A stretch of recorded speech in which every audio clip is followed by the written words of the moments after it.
In this video, I want to explain a little bit of my entrepreneurial story. I kind of had a weird career. I don't know if you want to call it that, but I kind of accidentally stumbled myself into entrepreneurship.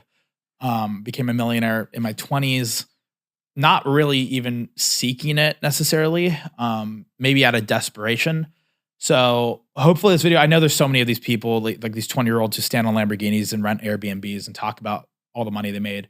I hope this video is different. I want to just kind of tell my story, and maybe a couple things I did right. I did a lot of things wrong along the way, and hopefully inspires at least one person who watches this. Maybe you're in a similar position where you have a lot of ambition and drive, but you don't have a lot of direction. I know I was when I was 18.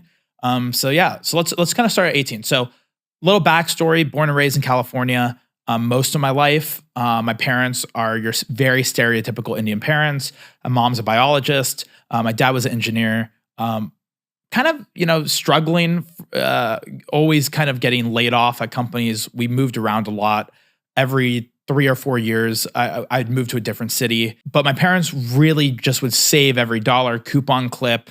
I mean, to a point where I thought I grew up in abject poverty. It wasn't true. My parents were middle class, but they were just so frugal with their money that I thought we were poor compared to the other kids. And then what really got kind of, I think, broke the 9 to 5 go to college spell for me, because especially if you're Asian, you know this, you get a lot of pressure to do really well in school, get straight A's, or get a good SAT score, ACT score, go to a good school. But what really broke it for me is my mom has a PhD from a really, really top school. Like, we're talking Ivy League type status school, right? And then in 2008, 2009, my parents lost most of their money in the stock market.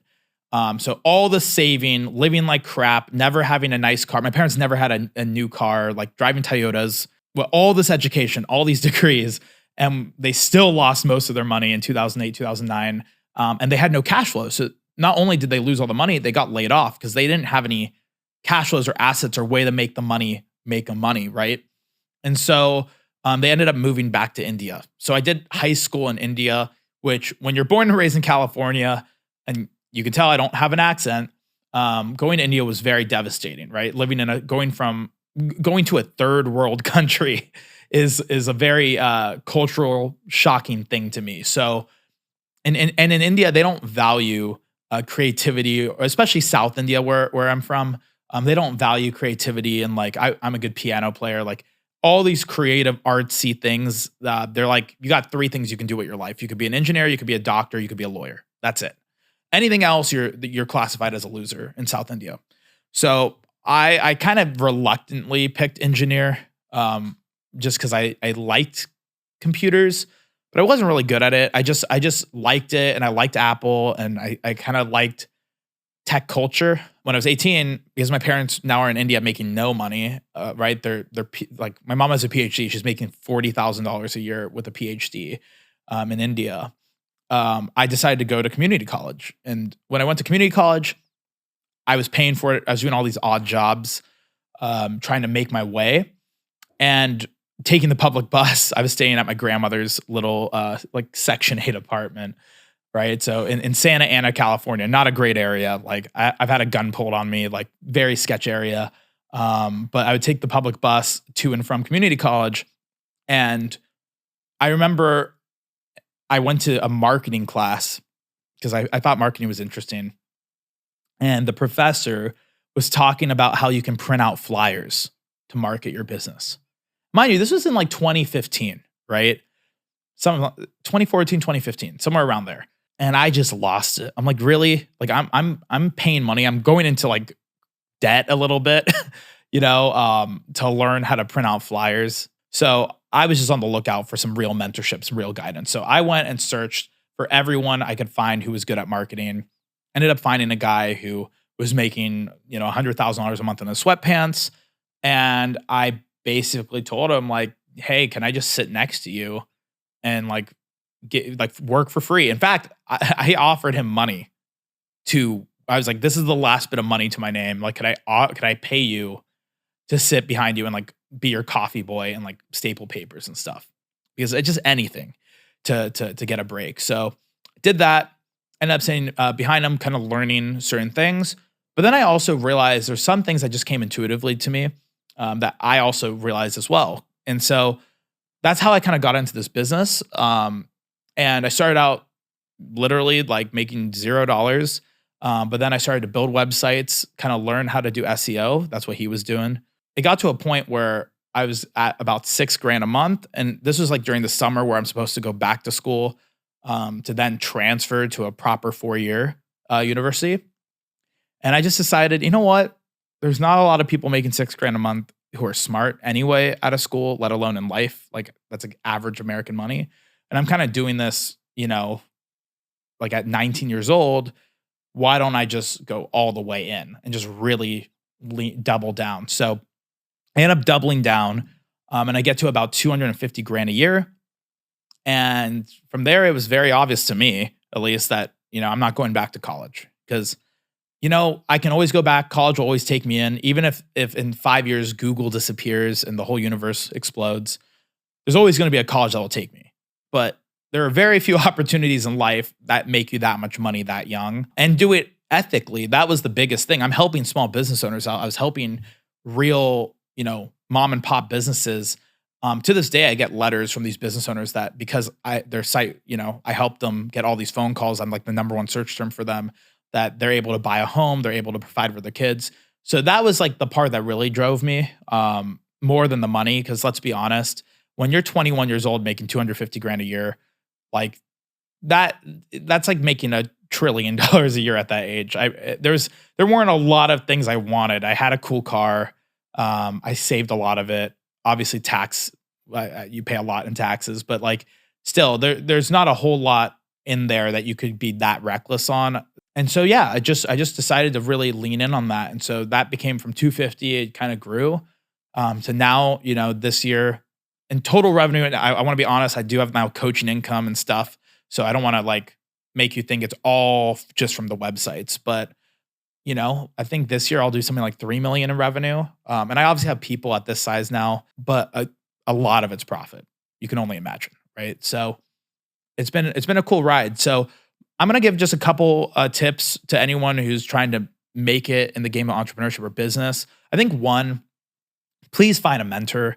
Now, the secret to finding a mentor is if your mentor is showing off Lambos and yachts and boats, they're not your mentor. The person you want to find is the secret rich person, the person who does well, but you wouldn't know. Like you maybe you find out through the grapevine. You kind of have hints, like maybe just the way they carry themselves. Usually, the easiest tell, in my opinion, is if you go to a coffee shop like Tuesday at 10 a.m. Those are the people. If they're just sitting there casually doing stuff. I know remote work with codes kind of changes a little, but like the people who are free on a Tuesday during the day, those tend to be like the secret rich people, right? Because they have time freedom. They don't have to clock into a 9 to 5. But find one of those in the space that you like and enjoy. If you don't know what you enjoy, I highly recommend. It's called the Briggs-Meyer test. It's like a personality test. It tells you like how extroverted you are, or like, what type of personality you have. That kind of can give you an idea. But go and find someone and just literally say, I will work for free. Like I'll sit behind you. Like I know some people have different economics. Like maybe you have to tell them, hey, like, do you have like a couch I can sleep on? But like I'm basically bootstrap it and be as useful as you can to them and be willing to do whatever it takes. I'll wash your cars. I'll, babysit your kids. And I just want to sit behind you and learn. And you'll be so shocked at how many successful people will agree to that. And then the third thing is really just cut out all the nonsense in your life, right? Like for whatever reason, I think out of desperation, because when I dropped out of school, there was so much pressure from my parents. It was unheard of in my family to not go to school. I mean, unheard of, right? My mom has a PhD, my dad has a master's. Every one of my cousins went to a good school. But so to me, there was a pressure. But I remember I kept telling everyone in my family, I was like, look, give me 2 years. If in 2 years I don't show this really going somewhere, I'll go back to college. So I think having some type of pressure, some type of goals, very important. And what I call a why. And this has been talked about by a lot of like gurus like Tony Robbins or whatever, or Simon Sinek. But the whole idea what why is that money in and of itself only motivates you when you're dirt broke. Once you get to a certain level of comfort in life, and that could be even 5 grand a month. It's not you don't need to make a lot of money to be comfortable. The drive kind of goes away because money can only motivate you so far. It can only motivate you until you have your needs met, your Maslow's hierarchy of needs, right? So my recommendation is find something deeper. For me, it was just the pain of moving to India as a 14-year-old, 15-year-old, like not going to India as physically an Indian, but I'm not. I'm as American as it gets. I don't like to be in India and people are making fun of my accent is wild to me, right? I don't sound like I do tech support. I don't sound like I work at a call center. So it's, I think to me, just the pain of like having to move to a third world country right in the hardest years, which is usually high school for a lot of people. That to me, the idea of ever repeating what my parents had to go through, that is what keeps me going today. The idea that, I have all these assets, all these ways to make my money work for me. And I have all these people that rely on me, all these people who have made money because of what I've taught them and what I've done for them, all these business owners who have houses and feed their kids because of what I do for them.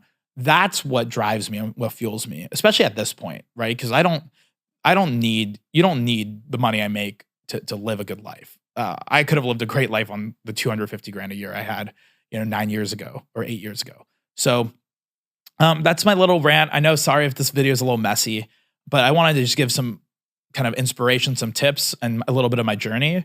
And I'll see you on the next video.